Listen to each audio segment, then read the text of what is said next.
So speaking of solving some problems, Chris, I'm glad you're on this podcast today because a friend of ours has been a relative has been a recurring topic on the last four podcasts, and that's Greg Ward. And ironically, this is episode 84. So I'm gonna give Morgan the floor because we're gonna let Morgan explain why Greg Ward deserves to be a part of this wide receiver group. All right. Well, I've been saying it for weeks. I feel like, again, he's got some things that are hard to explain, but all the evidence you need was over this past week. Darius Slay was doing Twitch. I think he was doing COD or something like that. And someone asked him who the hardest receiver to guard on the team was. And he can't. I don't think it wasn't any hesitation in his voice. Now I know too that they're really good friends, him and Greg Ward. Mm-hmm. But like no hesitation, Greg Ward's the hardest receiver to cover.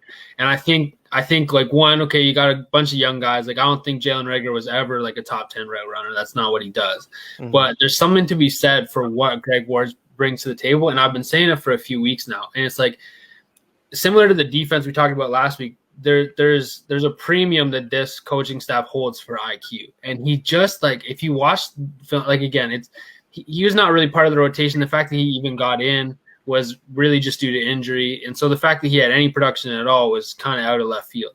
Mm-hmm. So I think, again, we kind of took that for granted. But, like, he just, like, if you're a coach and you're coaching young guys or, like, you're a coach, you're putting on his film and you're watching what he does. He might not get the football, but he's not taking any plays off. I can tell you that for a smaller guy, he's not a terrible blocker, not a great blocker, but, is willing. And he just runs smart routes. He just knows – like, there's something to be said for people who are natural receivers, right? Devontae Smith's a natural receiver. Jalen Reagor's a natural receiver. Greg Ward had to learn all this. Like, he learned it coming from quarterback. I'm sure that he took yeah, that's what I'm saying. Thank you. I've been saying this for weeks now. And, like, they're like, you have one of the guys who's a premier corner in this league who's saying he is a tough person to cover. Like, you can't take that for granted. He is a good player. Again, I think we were talking about this right before the pod started. I don't know where he fits in this offense, especially if Reagor's bumping inside. We've talked about that versatility, and everyone is going to play everywhere. But I don't think it's out of the realm of possibilities that he's the fourth or fifth receiver on this roster. And you have to factor in special teams. They might take someone and just have them for special teams, but I think that he might be first person, depending on how versatile Fulgham can be. I think he might be the fourth receiver off, which is going to be exciting for me, at least, just to say I told you so. Really. I mean, Morgan, I agree with your analysis on Greg Ward. One thing I don't want to see Greg Ward ever do again is return punts. I think I'm good on that. I think I would rather see maybe Reagor get a try at that, but.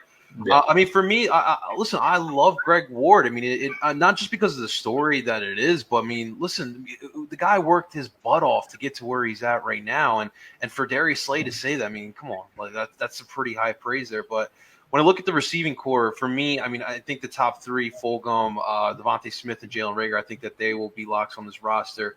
And then it gets really interesting. Quez Watkins showed me something last year. That speed is pretty freaking valuable. We keep talking about how these receivers for the Eagles always lack speed and whatnot, but that man can fly, and he showed us last year. Trayvon Grimes really intrigues me. Now, I don't think he can make the roster, but there was inconsistency issues in college from what I hear. But that is a prospect I'm very, very intrigued. I'm going to be watching him come camp time. But yeah, it's really going to be I mean, how can you not love Greg? But I agree. I think he can make this roster as a fifth or fourth receiver. But it'll be interesting how these young guys push Greg Ward, man. But that veteran leadership too, do not underestimate it.